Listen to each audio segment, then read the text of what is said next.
Hello friends, তোমরা সবাই কেমন আছো? আশা করি খুব ভালো আছো। হ্যাঁ, আমিও খুব ভালো আছি। আজকের রেসিপিটা হলো কচুর পকোড়া।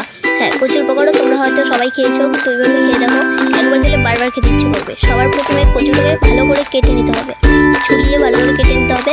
তো আমি ছোলানো শেষ, এবার ভালো করে কেটে নেবো। কাটার সময় একটু ধ্যান রাখবে যাতে কচুগুলো একদম ছোটো ছোটো কুচি কুচি হয়। তো একদম কুচি কুচি করে কেটে নিচ্ছি আমি। প্রথমে চিপসের সাইজে করে কেটে নিচ্ছি, তারপরে একদম কুচি কুচি ঝুড়ি ভাজার মতো করে নেবো। তো আমি ভালো করে ঝুড়ি ভাজার কত করে নিচ্ছি। চ্যানেল নতুন হলে চ্যানেলটা সাবস্ক্রাইব করে দেবে প্লিজ। তোমাদের কাছে একটাই অনুরোধ, লাইক করে দেবে চ্যানেলটা। দেখো তাহলে আমি এখানে পুরোপুরিভাবে একটু ঝুড়ি ভাজার মতো কেটে নিলাম।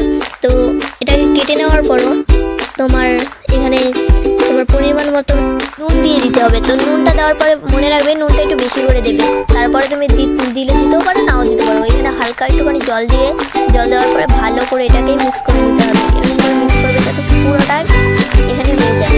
তারপর ভালো করে মিক্স করে নেওয়ার পরও তোমার 15-10 মিনিটের মতো রেখে দিতে হবে। তো আমি এখন মিশিয়ে রেখে দেবো ভালো করে মিক্স করার পর। এখন আমার মিক্স করা হয়ে গেছে প্রায়। তো এখন আমার ধরো মিক্স করা হয়ে গেছে। এখন আমি ভালো করে মিশিয়ে এটাকে রেখে দেবো 10-15 মিনিটের জন্য ফ্রিজে। তো ফ্রিজে রাখার জন্য এখন আমি আসছি।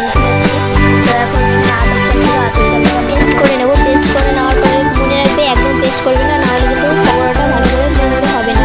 তো আমি পেস্ট করে নিচ্ছি, তোমরা দেখে নিতে পারবে আমি কীরকম করে পেস্ট করেছি। দেখো আমি এরকম করে পেস্ট করেছি, একদম পেস্ট করিয়ে নিয়ে মাঝখানে রেখেছি। তো এখন যেই কচু কাটাগুলোকে ছিল ওগুলোকে ভালো করে ধুয়ে নিতে হবে, জল দিয়ে ধুয়ে একবারে চিপে উঠিয়ে নিতে হবে। তো আমি ভালো করে ধুয়ে নিচ্ছি। ধুয়ে নেওয়ার পরে এখানে আরেকটা প্লেটে তোমার চিপে উঠাবো। তো এখানে আমি উঠিয়ে দিচ্ছি। তো তোমরা আবার বলে দিচ্ছি, যারা নতুন চ্যানেলের মধ্যে তারা সাবস্ক্রাইব করে দেবে প্লিজ চ্যানেলটা। আর রেসিপিটা খেতে কীরকম হয়েছে একবার হয়তো বানিয়ে দেখবে। তো আমি এখন ওই ধোয়া কচুগুলোকে আর ওইখানে ছিল ধোয়া কচুগুলোকে নেওয়ার পরে আমি এখানে পেস্ট করা যে আতপ চাল পেস্ট করাগুলো ছিল ওইগুলোকে দিয়ে দিলাম একটুখানি দেওয়ার পরে ওইখান থেকে আমি দিয়ে দেবো এখন এখানে লঙ্কা কুচি দেওয়ার পরে পরিমাণ মতো দিয়ে দেবো সব পেঁয়াজ কুচি। তারপর পেঁয়াজ কুচি দেওয়ার পরে আমি দিচ্ছি এখানে বেসন।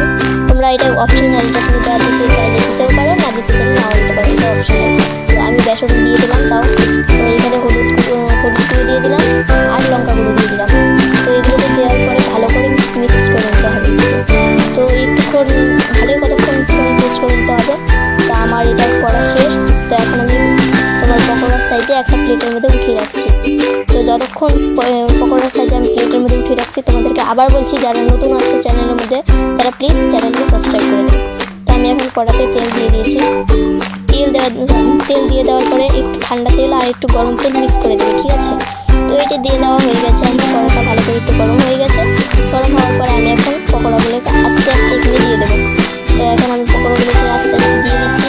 পকোড়াটা ভাজা হচ্ছে। তো ভাজা হওয়ার পরে তোমরা একবারে দেখতে পারবে লাস্ট রেজাল্টটা কী হলো। তো এটা তোমরা বাড়িতে একবার ট্রাই করে দেখতে পারো। নিরামিষ তোমরা যেভাবে খুশি সেভাবেই খেতে পারো। আমি পেঁয়াজ দিয়েছি, পেঁয়াজ নাও দিতে পারো, এটা অপশনাল। যাই হোক আমার এখন ভাজা হয়ে গেছে। দেখতে গেলে এগুলো ভালো করে উল্টিয়ে দিচ্ছি আমি। এক সাইড ভাজা হয়ে গেছে, এখন ভালো করে উল্টিয়ে দেবো। তো এগুলোকে আমি উল্টিয়ে দিচ্ছি। তোমরা আবার বলছি যারা এই চ্যানেলের মধ্যে নতুন আছে তারা চ্যানেলকে সাবস্ক্রাইব করে দেবে আর ফুল ভিডিওটাকে ওয়াচ করবে, এতটুকু ছাড়বে না ভিডিওটা। তো আমার এখানে হয়ে গেছে উল্টানো।